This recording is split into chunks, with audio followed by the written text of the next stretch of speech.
నా పేరు రాజేష్ వేమూరి. మాది కృష్ణా జిల్లా ఘంటసాల. మన ఆంధ్రుల రాజధాని అమరావతి. మనకు చిన్నప్పటి నుంచి కూడా అమరావతి అంటే బౌద్ధ స్తూపం, అక్కడ వెలిసిల్లిన బౌద్ధ ఆనవాళ్ళు, ఇవన్నీ మనం చిన్నప్పటి నుంచి చదువుకున్నాం. అయితే అమరావతి శిల్పాలు కొన్ని లండన్ మ్యూజియంలో ఉన్నాయని చెప్పి చాలామంది ఈ మధ్య వెలుగులో తీసుకొచ్చారు. అలాగే అమరావతితో పాటు కృష్ణా జిల్లాలో ఉన్న మరొక ప్రసిద్ధ బౌద్ధ క్షేత్రం ఘంటసాల. సో ఘంటసాల కూడా ప్రముఖ బౌద్ధ క్షేత్రం. అంటే అమరావతి అంత పెద్దది కాకపోయినా కృష్ణా జిల్లాలో ఉన్న బౌద్ధ స్తూపాల్లో ఇప్పటికీ కొంచెం నిలిచి ఉన్న స్తూపం ఘంటసాల బౌద్ధ స్తూపం. సో ఇప్పుడు అక్కడ దొరికిన కొన్ని శిల్పాలు, అలాగే అమరావతిలో దొరికిన కొన్ని శిల్పాలు 1922లో ప్యారిస్లో ఉన్న ఒక మ్యూజియంకి తరలించారు. ఇది చాలామందికి తెలియని విషయం. ఆ మ్యూజియం పేరు గుయిమెట్. ఈ రికార్డు అంతా కూడా ఇది ఎలా రికార్డులోకి వచ్చింది అంటే, ఘంటసాల గ్రామంలో పండిత గొర్రెపాటి వెంకట సుబ్బయ్య గారు అనే ఒక రచయిత 1947లో ఈ వివరాలని రాశారు. తీసుకెళ్లిన వివరాలని రికార్డ్ చేశారు. ఇప్పటికీ ఘంటసాల గ్రామంలో రికార్డ్స్ అన్నీ ఉన్నాయి.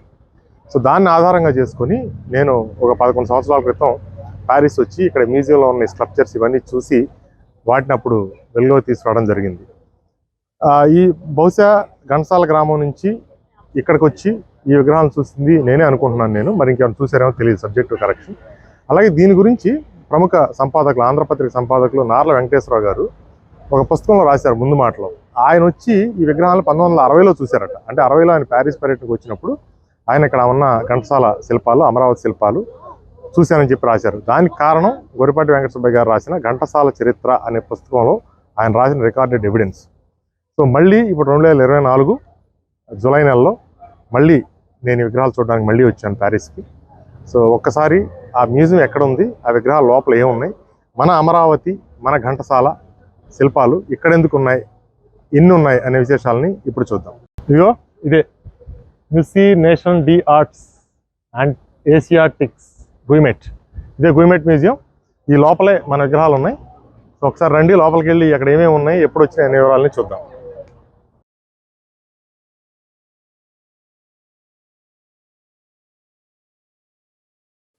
ఇది గుయిమెట్ మ్యూజియం లోపల.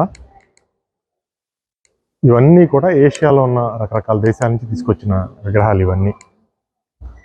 చూడండి ఎంత ప్రొటెక్టివ్గా ఉన్నారు. ఈ దాదాపు 100 ఏళ్ల పైన వీళ్ళు తీసుకొచ్చిన విగ్రహాలు ఇవన్నీ. సో ఇందులో ఎక్కువగా ఈ ఫ్లోర్లో మట్టుకు ఎక్కువ బుద్ధుడి విగ్రహాలు ఇవన్నీ ఉన్నాయి. ఇప్పుడు మనం నేరుగా లోపలికి వెళ్తే ఇక్కడి నుంచి ఇది మన సౌత్ ఇండియా బుద్ధుడిది. సో మీకు నేరుగా ఒకటి చూపిస్తాను. ఇందాక చెప్పాను కదా, అమరావతితో పాటు మరో ప్రసిద్ధ బౌద్ధ క్షేత్రం ఘంటసాల. ఆ ఘంటసాలలో దొరికిన విగ్రహం ఇది. ఇక్కడ క్లియర్గా వాళ్ళు రాశారు చూడండి. నేను దాదాపు 11 ఏళ్ళ తర్వాత మళ్ళీ వచ్చాను చూడడానికి. ఘంటసాల, ఆంధ్రప్రదేశ్. ఇది వచ్చేసి గోలి అనే ఊరు ఆంధ్రప్రదేశ్లోని. మరి ఇప్పుడు ఆ ఊరు పేరు మారిండొచ్చు, తెలియదు నాకు. ఇది గోలి. తర్వాత ఇక్కడికి వస్తే కనుక ఇది మన రియల్ అమరావతి స్తూపం ఇది. ఇక్కడ చూడండి, నాగార్జున కొండలో దొరికింది ఇది. ఆంధ్రప్రదేశ్ క్లియర్గా రాసింది చూడండి. ఇది చూడండి, ఇది కూడా అదే స్ట్రక్చరు. ఇది కూడా నాగార్జున కొండ. ఇలా పక్కకి తిరిగితే ఇది ఒకటి. ఇది కూడా నాగార్జున కొండ. చూడండి, ఇది కూడా బుద్ధుడి వృత్తాంతాన్ని చెప్పేది. అన్నీ కూడా మొహాలన్నీ చెక్కేసి ఉన్నాయి. అప్పుడు శిల్పాలన్నీ నాశనం అయినాయి కదా. ఇది కూడా నాగార్జున కొండ. ఇదంతా కూడా అమరావతి రీజియన్. ఇది ఒక ముఖ్యమైన విగ్రహం అండి. ఇది చాలా ఫేమస్. ఇది లాసెట్ మెరా. ఈ విగ్రహం మనకి ఘంటసాలలో దొరికిన విగ్రహం. ఇది ఘంటసాల నుంచి తెచ్చిన రెండవ స్ట్రక్చర్ ఇది. చూడండి ఇక్కడ, ఘంటసాల, ఆంధ్రప్రదేశ్. అలాగే ఇది కూడా అంతే, బుద్ధుడి నిష్క్రమణ. ఇది కూడా మీకు అమరావతిలో దొరికింది.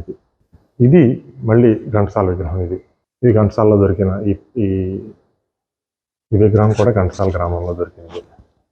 ఇవన్నీ కూడా ఘంటసాల వరకు 1923లో వాళ్ళు తీసుకొచ్చారు. మోస్ట్లీ ఇవన్నీ కూడా అప్పటికి ఇవన్నీ ఘంటసాల, ఆంధ్రప్రదేశ్, ఎకోలేటి, అమరావతి అంటే అమరావతి రీజియన్. ఇవన్నీ కూడా కృష్ణా పరివాహక ప్రాంతంలో ఉన్న బౌద్ధ క్షేత్రాలు. ఇవన్నీ ఘంటసాల, అమరావతి, నాగార్జునకొండ, అవుకు, ఇది మళ్ళీ అమరావతి. సో ఇదంతా కూడా ఏంటంటే మన ఘంటసాల, అమరావతి రీజియన్ శిల్పాలన్నీ కూడా ఇట్లా ఒక చోట ఉన్నాయి. సో ఇది మన అమరావతి గొప్పతనం. చూడండి ఎంత బాగుందో. చూశారు కదా మన మూలాలు ఎంత గొప్పవో, అమరావతి వైభవం అనేది ఎంత గొప్పదనేది ఇప్పటికైనా మనకు తెలిసి ఉండాలి. ఇది ముఖ్యంగా ఏంటంటే కృష్ణా పరివాహక ప్రాంతంలో వెలసిన బౌద్ధానికి సంబంధించిన ఆనవాళ్ళన్నీ ఇక్కడ ఉన్నాయి. సో కృష్ణా పరివాహక ప్రాంతంలో ఆ బౌద్ధం వెలిసలేకపోతే మహాయానం అంత ప్రాచుర్యం పొందేది కాదు. యాక్చువల్గా బుద్ధిజంలో ఏంటంటే విగ్రహారాధన ఇవన్నీ లేవు. తర్వాత వాటిని 3 విభాగాలుగా విభజించారు. హీనాయానం, మహాయానం, వజ్రయానం అని చెప్పి. సో మన కృష్ణా జిల్లా ఈ అమరావతి అంతా కూడా జరిగిందంతా కూడా మహాయానం అనమాట.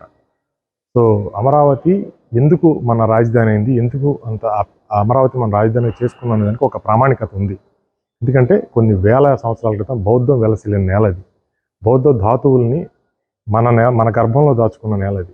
ప్రతి స్తూపంలోనూ బౌద్ధ ధాతువులు ఉన్నాయి. అలాగే అమరావతి స్తూపానికి సంబంధించినవి ఘంటసాల, ఈ 2 గ్రామాలకి, ఈ 2 ప్రాంతాలకు సంబంధించిన విగ్రహాలు ఇక్కడ ఉన్నాయి. సో యాజ్ టీజ్గా పేర్లతో సహా ఉన్నాయి. మీరు ఎప్పుడు ప్యారిస్ వచ్చినా మాత్రం ఈ చోట మర్చిపోవద్దు. Thank you.